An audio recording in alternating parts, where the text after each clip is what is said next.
शनिचरवार की सुबह को एक गाड़ी के संगाला इलाका में हादसे का शिकार हो गई और जिसमें 5 लोग जो हैं वो जख्मी हो गए, जिनमें 4 ख्वातीन और 1 मर्द शामिल हैं। ये गाड़ी गुरुती मंजाकोट से छजला जा रही थी, जहां पर एक जनाजा हुआ था।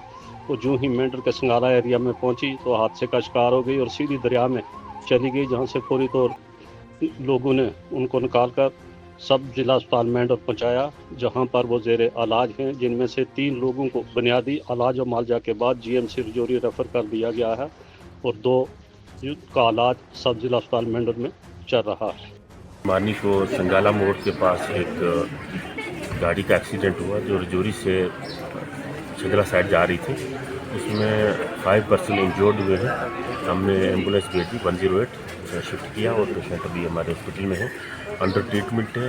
इनमें से 3 की कंडीशन काफ़ी क्रिटिकल है, उनको फर्स्ट एड देके यहाँ से स्पेशलाइज ट्रीटमेंट के लिए जीएमसी रजौरी भेज रहे हैं। तो वैसे स्टेबल हैं, बट 2 की कंडीशन ठीक नहीं है, उनको आर्थोपेडिक कंसल्टेशन की ज़रूरत है, तो अभी हम भेजेंगे।